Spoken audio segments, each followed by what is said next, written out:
Նրան տապանում հյուրընկալել եմ ազգային ժողովրդավարական բևեռի անդամ Գևորգ Սաֆարյանին, պարոն Սաֆարյան, շնորհակալ եմ հրավերն ընդունելու համար։ Ես եմ շնորհակալ հրավերի համար։ Հայաստանի վարչապետին անվստահություն հայտնելու այդ հարցը շարունակում է մնալ ընդդիմության օրակարգում։ Այսօր արդեն պաշտոնապես պատիվ ունեմ խմբակցությունը նախաձեռնել այդ գործընթացը, նրանք առաջադրել են վարչապետի իրենց թեկնածուն, Մասիսի քաղաքապետ Դավիթ Համբարձումյանին։ Հայաստան խմբակցությունն էլ հայտարարել է, որ պատրաստ են համապատասխան ստորագրություններ ապահովել։ Սրանով հանդերձ շատերն են այս գործընթացը ի սկզբանե ձախողված եւ անլուրջ գնահատում։ Ձեր գնահատականը որն է, արդյոք արդյունավետ կլինի կամ լուծում կարող է լինել սա, կարող է գործընթացը հասնել նպատակին, եթե ոչ, ապա Սերժ Սարգսյանի թիմը, այսպես ասենք, ում ջրաղացին է ջուր լցնում։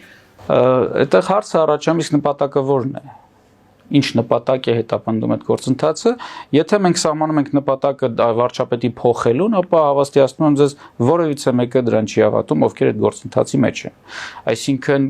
գործընթացի նպատակը վարչապետին փոխելը չէ։ Այդ դեպքում որն է նպատակը։ Մենք տեսնում ենք հերթական սև ու սպիտակ խաղը, եւ երբ որ մենք ասում ենք, թե նախկինները սրանով ում ջաղացին են փորձում ջուր լցնել, միանշանակ իշխանությունների։ Նաև խոսել ենք մենք դրա մասին ձեր հետ, որ այսօրվա իշխանությունների միակ հենարանը եղել եւ մնում են նախկինները։ Այսօրվա իշխանությունը եկել է իշխանության ասելով, որ մերժեք նախկիններին եւ ստացել է մանդատ, հետագայում ասել է, որ տվեք ինձ երկաթե մանդատ, ես պատժեմ նախկիններին, այսօր ասում է, որ ես չլինեմ, նախկիններն են գալու։ Եվ այս ջաղացին ջուր են լցնում նախկինները, պատրաստվելով հերթական ընտրություններին եւ պատրաստվելով հերթական սև ու սպիտակ քաղաքական դաշտը ձևավորելու, ամեն ինչով նախկինները աջակցում են այս իշխանություններին, ցույց տալով իրենց, որ իրենք կան, որպեսզի իշխանությունները կարողանան հանրության ասեն, տեսեք, մենք չլինենք, նախկիններն են գալու։ Մյուս կողմից նախկինները իրենց հերթին, ներկաները իրենց հերթին չեն իրականացնում լյուստրացիա, չեն բացում գաղտնի արխիվները, ինչի արդյունքում նախկինները հանգիստ նստած են ազգային ժողովում եւ այս նմանատիպ կլոունադան կարող են կազմակերպել։ Այսինքն մենք տեսնում ենք հերթական սև ու սպիտակ խաղի, սև ու սպիտակ քաղաքական դաշտ խաղալու գործընթաց։ Փաստացի ստացվելու է, որ 2026-ին մենք ունենալու ենք նույն պատկերով խորհրդարան, այսինքն այս համագործակցությունը բերելու է նույն պատկերով խորհրդարանի եւ եթե գործընթացները հասնեն 2026 թվականի ընտրություններին, եթե այդ ընտրությունները կայանան, ապա այո, մենք այսօր տեսնում ենք, որ թե սևերը, թե սպիտակները նորից առաջ են տանում սև ու սպիտակ քաղաքական դաշտ, շատ ուղիղ տեքստով ասելով իրենց հարցազրույցները դրա վկան են երկու կողմն էլ, որ կամ մենք ենք, կամ նախկիններն են, կամ ներկաներն են։ Այսինքն միանշանակ է, որ քաղաքական դաշտը ոչ բնական ձևով պահվելու է սև ու սպիտակ դաշտում, նրանք ամբողջ մեդիան ուզուրպացրել են, ամբողջ մեդիան այսինքն հեռարձակվող մեդիան եթեր հեռարձակվող մեդիան գտնվում է իրենց ձեռքում եւ այդ լծակի միջոցով նրանք հանրությանը համոզել եւ շարունակում են համոզել, որ արկա է սև ու սպիտակ քաղաքական դաշտ, չկա որևիցե երրորդ, որևիցե այլ խաղացող եւ կամ սևերն են կամ սպիտակներն են, իսկ իրականում սև ու սպիտակ քաղաքական դաշտը կամ չէ, եւ է, այսինքն եւ սևերն են անցնում ազգային ժողով եւ սպիտակներն են։ Եվ նրանք այսպես շորոտացման պասերով շատ հանգիստ խաղում։ Ասացիք, եթե հասնենք ընտրություններին, այսինքն ինչ պետք է տեղի ունենա, որ ընտրությունների չհասնենք։ Մենք գտնվում ենք այնպիսի, այսպես վերջնագծի վրա, որպես պետություն, որ ցանկացած պահին կարող են տեղի ունենալ ինչ որ գործընթացներ, որոնք կարող են ոչ միայն խանգարել այդ ընտրություններին, այլ մեր գոյությունը դնել կասկածի տակ։ Նայեք, այսօր մենք տեսնում ենք հենց այսօր օրինակ Թուրքիան եւ Ադրբեջանը անցկացնում են հերթական լայնամասշտաբ ռազմական զորավարժություններ։ Հիշեցնեմ, որ 2020 թվականի պատերազմին նախորդեց մի քանի այդպիսի զորավարժություն եւ Ադրբեջանը անցավ հարձակման։ Այսինքն մենք միշտ գտնվում ենք այսպիսի վտանգի ներքո։ Հիշեցնեմ նաեւ ԱՄՆ-ի պետդեպը ամիս առաջ երևի հայտարարեց, որ արկա է վտանգ ռազմական բախման Ադրբեջանի եւ Հայաստանի միջև եւ իրենք փորձում են դա կանխել։ Այսինքն մենք ակնհայտորեն տեսնում ենք, որ կա այս վտանգը, ինչը գոյութենական վտանգ է Հայաստանի համար, որովհետեւ Հայաստանի իշխանությունները չեն պատրաստվում այսպիսի դիմակայության։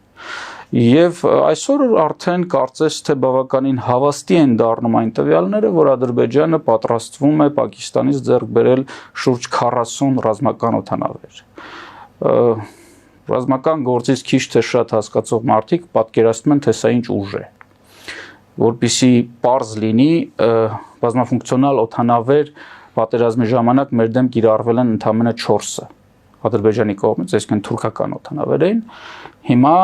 Ադրբեջանը փորձում է նմանատիպ օդանավեր ձեռք բերել 40, այսինքն 10 անգամ ավելի շատ։ Նորից եմ ասում, մարդիկ ովքեր հասկանում են այդ գործից շատ լավ գիտեն, սա ինչ ահռելի ուժ է։ Եվ եթե մենք չենք պատրաստվում պատերազմի, ապա այդ օդանավերը վաղը հայտնվելու են Երևանի օդում եւ ռմբակոծելու են Երևանը, եւ սա այլևս ինչ որ երևակայական երևույթ չէ, սա շատ ուղիղ ռեալ վտանգ է։ Պատերազմելու Հայաստանը կլանելու այդ ցանկությունը թուրք-ադրբեջանական տանդեմի կողմից նոր չէ, պարոն Սաֆարյան, բայց այստեղ ով է կանաչ լույս, այսպես ասած, տալու Ադրբեջանին, եթե ԱՄՆ-ից հայտարարում են, որ իրենք փորձելու են կանխել։ Նայեք, ԱՄՆ-ից հայտարարությունը, որ իրենք փորձելու են կանխել, ինչքան զգուշացնող է Ադրբեջանին, որ չփորձես գնալ նման տիպ գործողությունների, որովհետև մենք դեմ ենք, որովհետև ուզում ենք կանխենք։ Նույն չափ նաև փափուկ է, որովհետև եթե լիներ օրինակ կոշտ հայտարարություն, որ ԱՄՆ-ն թույլ չի տա նման ռազմական գործողություններ, սա կլիներ արդեն կանխարգելիչ գործողություններ։ Երբ որ ԱՄՆ-ն ասում է, որ ինքը փորձում է կանխել, սա նշանակում է, որ այդ փորձը կարող է եւ ձախողվել։ Այսինքն մենք այսպես մտահոգվելու տեղ ունենք, որովհետև տեսնում ենք, որ Թրամփյան քաղաքականությունը բավականին լոյալ է թե Ռուսաստանի նկատմամբ եւ թե Թուրքիայի նկատմամբ։ Իսկ Հայաստանի վրա հարձակումը, մասնավորապես Սյունիքի հատվածում, այդ միջանցք կոչեցյալը բացելու համար ձեռնատու է թե Ռուսաստանին եւ թե Թուրքիային։ Այո, մենք տեսնում ենք, որ ԱՄՆ-ն եւ մանավանդ Իրանը մնում են բավականին կոշտ դիրքերում, սակայն բազմից խոսել ենք, որ քաղաքականությունը դա փոփոխական երևույթ է։ Չկա երաշխիք, որ վաղը Իրանին չի ներկայացվի այնպիսի մի առաջարկ, որից ինքը չի կարող հրաժարվել։ Չկա երաշխիք, որ վաղը Իրանի հետ բախում չի առաջանա, օրինակ ԱՄՆ եւ Իրան բախում։ Չկա երաշխիք, որ այս բախման մեջ Թուրքիան ԱՄՆ-ին չի առաջարկի Իրանի օրինակ դեպի միջերկրական ծով ճանապարհը փակել, այսինքն բացել Սյունիքի միջանցք։ Քաղաքականությունը ինքը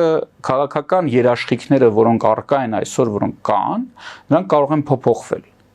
Իսկ ռազմական երաշխիքները այս պետությունը չի փորձում ձևավորել, այսինքն չի փորձում հանրությանը պատրաստել պատերազմի եւ պետությունը պատրաստել պատերազմի, որ եթե քաղաքական երաշխիքները չգործեն, պետությունը անցնի դիմադրության։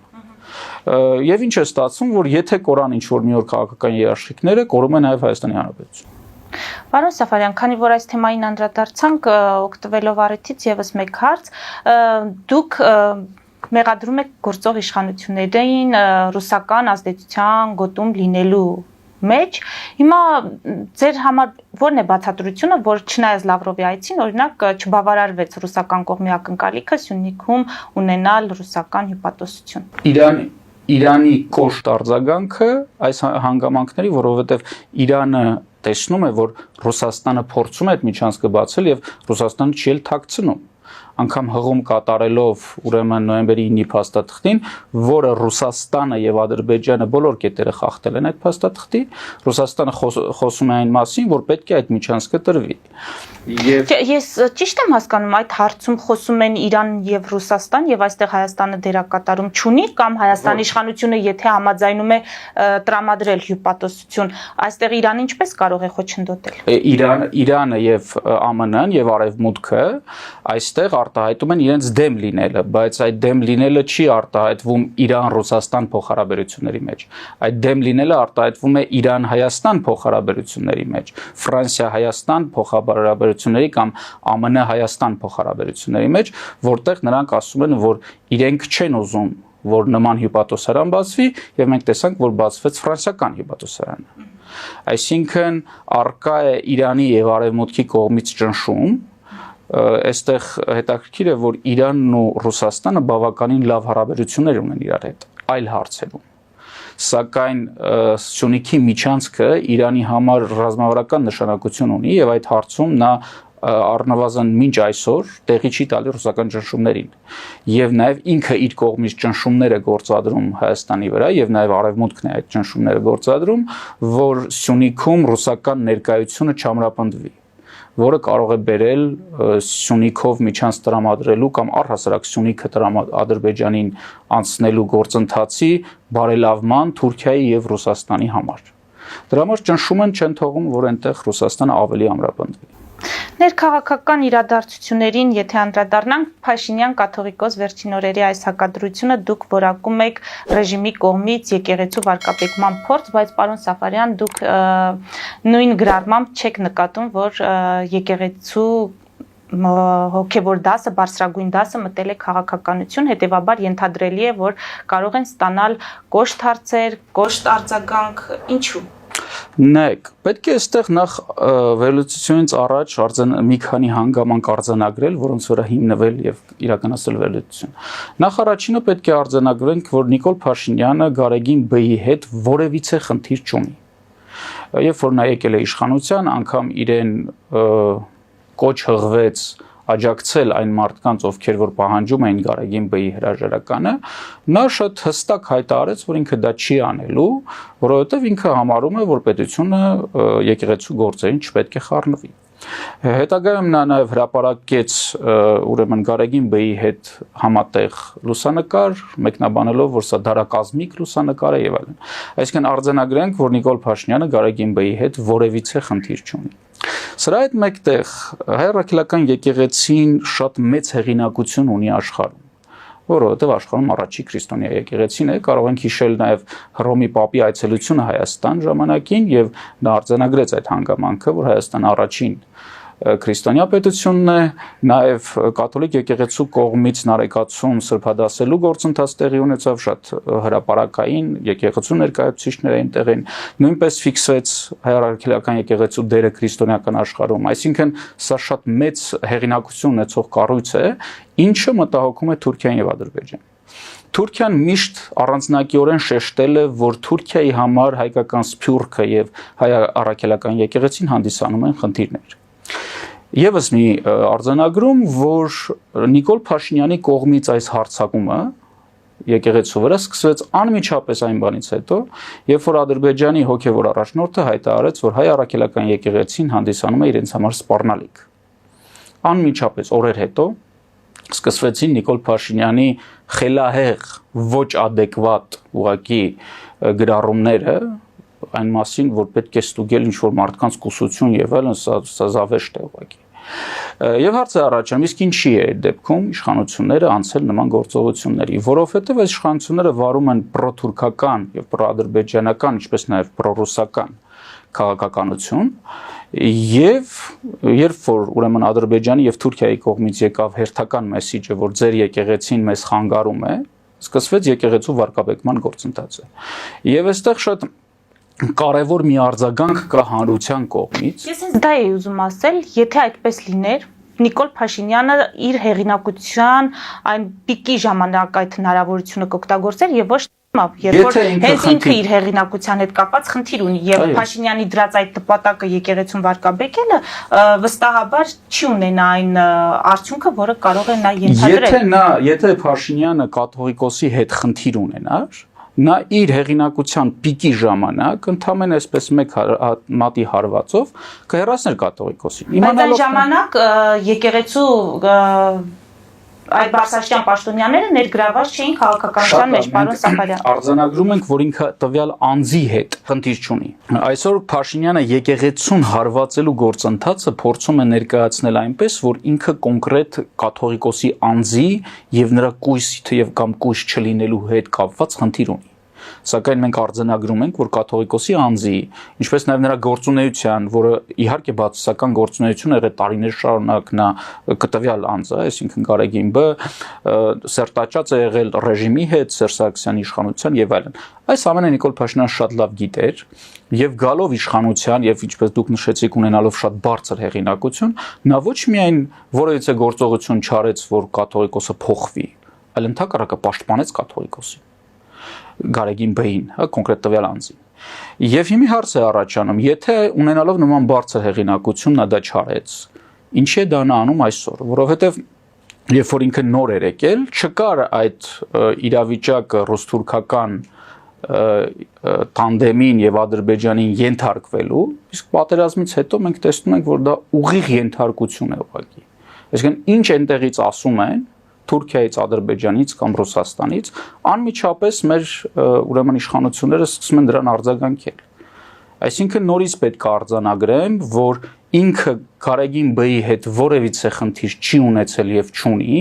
եւ կատարում է օտար պատվեր։ Ինչ վերաբերվում է եկեղեցու կողմից ուրեմն քաղաքականության միջամտելը եւ այլն։ Մենք տեսնում ենք, որ եկեղեցին որպես կառույց, համենայն դեպս հրապարակային այդ գործողությունը չի կատարում։ Ինչ է նշանակում եկեղեցին որպես կառույց այդ գործողությունը չի կատարում։ Եկեղեցին որևիցե քաղաքական հայտարարություն, քաղաքական միջամտություն այս ընթացքում չի կատարել որպես կառույց հայ առաքելական եկեղեցին իր պաշտոնական հայտարարություններով եւ այլն։ Եթե մենք արձանագրում ենք այն հանգամանքը, որ Բագրատ Սրբազանը արդեն մտավ քաղաքական գործընթացների մեջ եւ քաղաքական հայտ ներկայացրեց իշխանություններին հեռացնելու, ապա նա միտումնավոր ի սկզբանե հրաժարվեց եկեղեցական պաշտոնից, որպեսզի իր գործունեությունը չվերագրվի եկեղեցու։ Եթե մենք խոսում ենք այն մասին, թե արդյոք քաղաքականության մեջ տեսնել հոգևորականին, թեկուզ եւ սա իր պաշտոնը սառեցրած հոգևորականին, դա ժողովրդավարական երկրներին բնորոշ է, ապա կարող ենք ասել, որ ոչ։ Նման գործընթացներ, ասենք, չգիտեմ, Դանիայում, Շվեդիայում կամ որևէ այլ երկրում գրեթե չի հանդիպում կամ կարող է եզակի դեպքեր լինեն։ Սակայն սա վերաբերվում է այն պետությունների, որոնք կայացել են եւ ունեն քաղաքական դաշտ։ Հայաստանի Հանրապետությունը կայացած պետություն չէ, չունի քաղաքական դաշտ, գտնվում է գոյութենական վտանգի ներքո եւ եթե ես չեմ համարում, որ Բագրատ Սրբազանը այն անձն էր, որը կարող էր երկիր այս վիճակից հանել կամ իր նախաձեռնած գործընթացը բերելու էր դրան, բայց եթե բերելու էր դրան, ապա ես միայն կողջունեի, անկախ նրանից ինքը հանդիսանում է հոգևորական թե ոչ։ Մի շարք մարդիկ խոսում են այն մասին, որ հոգևորականները արտահայտում են լրատվամիջոցներով որոշակի կարծիքներ քաղաքականության վերաբերյալ։ Ապա այս սրա մասին պետք է ասենք, որ հոգևորականի քաղաքացին, որը աշխատում է հոգևորական, սահմանափակված չէ իր ազատ արտահայտման իրավունքով։ Բայց նա պետք է արտահայտվի որպես քաղաքացի։ Կներեք, այստեղ նաև մյուս կողմին արձագանքեմ։ Քաղաքացին, որը աշխատում է վարչապետ կամ падգամավոր, սահմանափակված է իր աշխատանքով իր ազատ արտահայտման իրավունքը եւ նա չի կարող հանդես գալ որպես հայ առաքելական եկեղեցու հետևորդ։ Եթե հոգևորականը կարող է որպես քաղաքացի խոսել ինչ ուզում է, ապա վարչապետը կամ падգամավորները որպես քաղաքացի եւ հայ առաքելական եկեղեցի հետևորդ իրավունք չունեն խոսել ինչ որ ուզում։ Դուք հոգևոր դասի այդ ներկայացուցիչների վարքագծի հետ կապված մտահոգություններ կամ խնդիրներ չեք։ Ես հոգևոր դասի վերնախավի եւ մասնավորապես Ղարեգին Բ-ի հետ կապված ունեմ լրջագույն մտահոգություններ եւ ես եղել եմ այն մարդկանցից, ովքեր որ կոչ են արել 18 թվականին, հա ի սկզբանե մաքրազարդել մեր հայ առաքելական եկեղեցու վերնախավը, որի վերնախավի մի շարք անձինք ներգրաված են քրեական հանցագործությունների մեջ եւ այդ քրեական հանցագործություններից որոշները բավականին հայտնի հանցագործություններ են։ Նրանք ներգրաված են եղել քաղաքականության մեջ եւ ոչ դասական իմաստով, այլ ժողովրդին խաբելու, ընդհանուր մինչեւ երկրի կաթողիկոսը կարող էր ընտրություններին ասել գնացեք եւ ընտրեք այսինչ մարդուն։ Միանշանակ հայ առաքելական եկեղեցին մաքրվելու խնդիր ունի, բայց այսօր այդ խնդիրը դրված չի։ Ես դրա համար ի սկզբանե արձանագրեցի, որ Նիկոլ Փաշինյանը շատ լավ իմանալով թե ով է Ղարեգին Բ-ն եւ տարիներ շարունակ ինչով է զբաղվում, երբ որ ինքը եկել է իշխանության, ինքը փառաբանել է Ղարեգին Բ-ին, ֆոտո հրապարակելով եւ ասելով սա դարակազմիկ ֆոտո է, ես եւ Ղարեգին Բ։ Դե խնդիրներ կային, փորձել են հարթել, այդտեղ ինչ պատվան կա, պարոն Սաֆարյան։ Ուր է այդ, որն է այդ խնդիրները եւ ինչպես են փորձել հարթել։ Որևիցե գործողությամբ այս իշխանությունները չեն փորձել հարթել այն խնդիրները, որոնք կան հայ առաքելական եկեղեցու վերնախավում։ եւ գործողություններ կատարում են մենակ այն բանից հետո, երբ որ Ադրբեջանի հոգևոր առաջնորդը հայտարարում է, որ հայ առաքելական եկեղեցին մեր հակառակորդն է եւ վտանգ է հանդիսանում։ Բայց եթե իրենք խնդիր էին տեսնում, այդ խնդիրների մասին գիտեին տարիներ շարունակ։ Ունեին բարձր հեղինակություն ժամանակին եւ այդ հեղինակությունը ոչ թե չէր օգտագործվում, որպեսզի ազդեն այդ վերնախավի մաքրման վրա, այլ այդ հեղինակությունը օգտագործվում էր պաշտպանելու հոգևոր դասի վերնախավին, որովհետև փորձում էին նաև եկեղեցին իրենք օգտագործել, ինչպես օգտագործում էր նախկին իշխանությունը։ Ամփոփելով կաթողիկոսին փաստորեն հեռացնելու որևէ հնարավորություն չկա կամ Փաշինյանի այդ համակարգող խմբի ձևավորումը, որով նա առաջարկում է քաղաքացիներին ձևավորումը դա հերթական անհեթեթությունն է։ Ինչ վերաբերվում է իշխանությունները ռեժիմը կարող են արդյոք հեռացնել Գարեգին Բ-ին,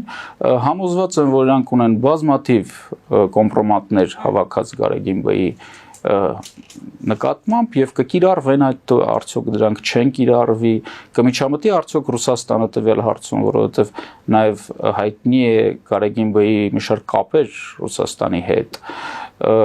Եթե միջամտի, ապա կմիջամտի որ կողմից, այսինքն կարող է եւ միջամտել, ասել Գարեգին Բ-ին, ասել դու հրաժարական տուր գնա, կարող է միջամտել Նիկոլ Փաշինյանն ասել դադարեցրու այս ճնշումները։ Այսինքն դժվար է ասել այս process-ը ուր կգնա, սակայն եթե շատ վատ է դա, բայց եթե իշխանություններին հաջողվեց Գարեգին Բ-ին հեռացնել այսօր, ապա դա եւս մի քայլով կթուլացնի Հայաստանի Հանրապետությունը, կթուլացնի հայ առաքելական եկեղեցու միջազգային հեղինակությունը։ Ես ինքս կողմ լինելով, որ Գարեգին Բ-ն չպիտի լինի կաթողիկոս, չեմ ուզենա, որ այսօր այս արշավի շրջանակներում Գարեգին Բ-ին հաջողվի հեռացնել, որովհետև դա վնասում է մեր երկրին։ Իսկ որ եկեղեցին պետք է մաքրվի, միանշանակ պետք է մաքրվի, եւ մենք տեսել ենք, եւ ոչ միայն վերնախավին, առհասարակ մեր հոգեվորականների բազմաթիվ ուրեմն վարկագծեր, որոնք վահել չեն ոչ մեր եկեղեցուն, ոչ մեր հոգեվորականներին, եւ այո, դրանով պետք է զբաղվել։ Բայց կրկնում եմ, այս իշխանությունները այդ ամենի հետ որևիցե խնդիր չունեն, նրանք խնդիր ունեն հարվածելու կառույցին